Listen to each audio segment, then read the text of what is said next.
Hello dear amigos and amigas. Today I'll be talking about vinyl record LP, also called LP. Some essential or basic information about this great audio medium. I'll start with the material. A vinyl record is made out of polyvinyl chloride, also called PVC. It's just a polymer of plastic. One of the most made plastic, by the way, in the whole world. But if you want to go deeper into this medium, how it's really made, because I don't do this here because I'm not a chemist, I highly recommend you going, for example, to the Wikipedia page about PVC. One bad thing about PVC is that are many outer sleeves, or some outer sleeves for vinyl records are made out of this material. And I tell you to avoid them, because they can damage not only your cover, but also your vinyl records itself. And it can cause distortion in the sound. There are many people here on YouTube that made some videos about it. So if you buy outer sleeve, then you got to buy polyethylene, or called just PP, I think, and not PVC. That's what I wanted to tell you. A very good tip by me for all record collectors out there. But I want to tell you one thing. It's a vinyl record. It's just made out of one material. It's this polyvinyl chloride, and not like a CD that is made out of two materials. It's made out of plastic and a thin surface of aluminium. And because it's made just of one material, if you store it properly, I tell you, a vinyl record will last even 500 years from now. They will still be able to play. But I don't know if a CD will be playable in the next 500 years. Okay, we all won't be alive, but maybe the CD will be still there. But I don't know if they will be able to play them. But the vinyl record, if you store properly, I tell you, even 500 years it will be. You can still play it, or your children's children. Okay, that's about what I want to tell you about the material itself. Or maybe I just want to show you some great vinyl records. Here, that's a very nice jazz album by Lee Morgan, great trumpeter, called The Cooker. And like I said before, that's the material it's made of. You know probably. Just normal black vinyl.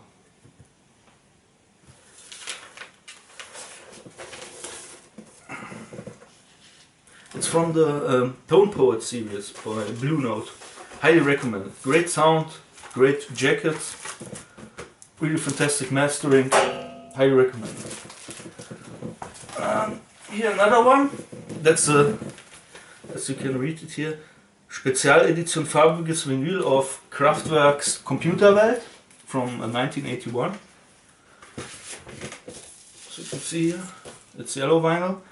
And one thing about colored vinyl, there are people who would tell you that the colored vinyl would sound worse than just a regular black one, but that's not true.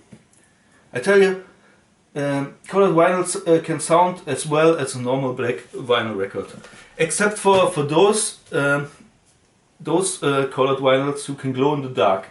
They sound a bit worse. And picture this as something completely different. I want to show you a picture of this, but I only got one or two in my whole collection because they don't sound as good as normal records because they're made different. A picture disc is basically a thin layer of paper, a thin layer of plastic over a paper that is also on a cover, not on a cover, on a vinyl piece, and then they press it. You know, it's made like this. The vinyl, then you put a paper on them, and then a really thin layer of foil. and then you press it. And so they're basically flexi discs with a picture underneath them. Really, they don't sound. They improved over the years.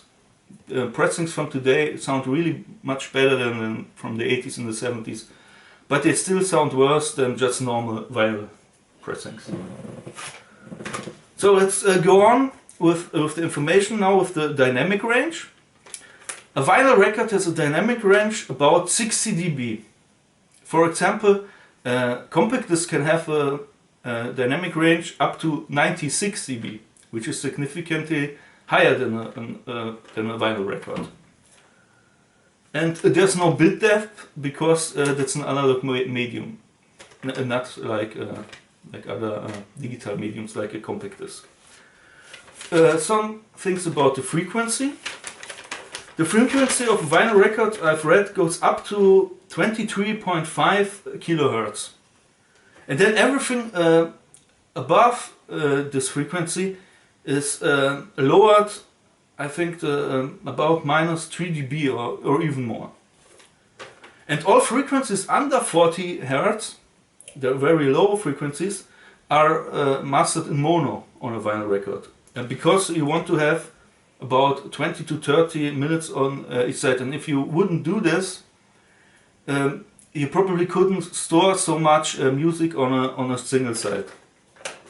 Like I said before, here the playing time of a record of a normal 12-inch record is about 20 to 30 minutes on each side, played with a speed of 33 1/3 rounds per minute.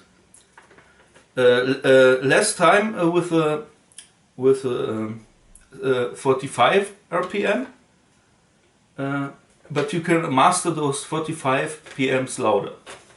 But that doesn't mean that they have a little bit more dynamic range because of that, if you master them well.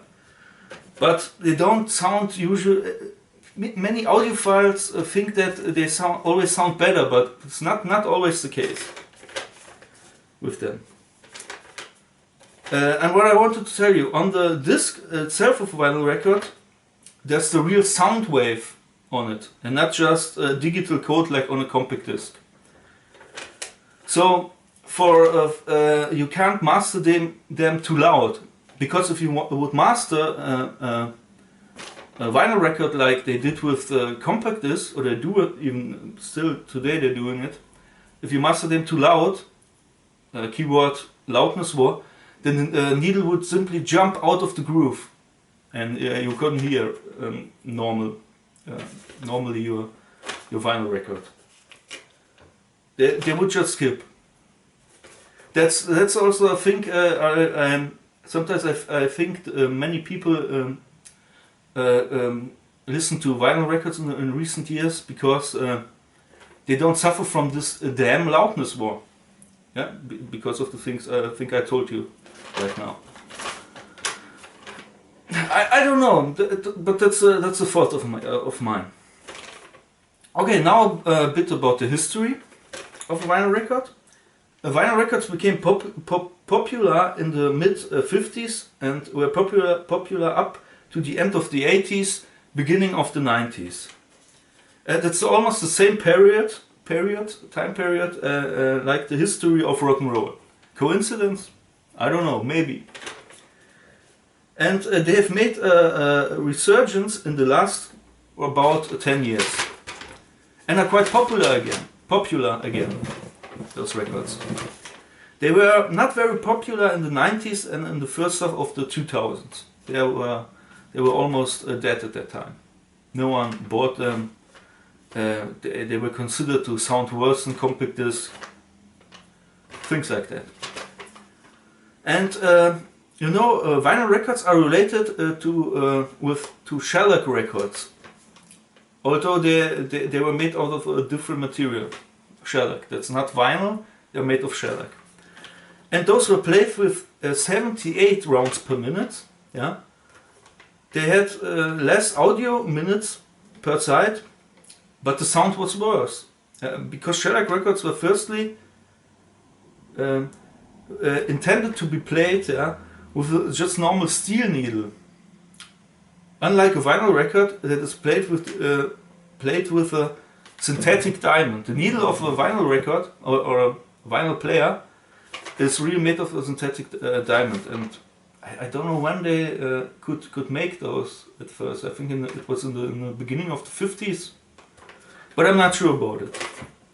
So they surely sound better because they don't wear out that fast like a normal steel needle.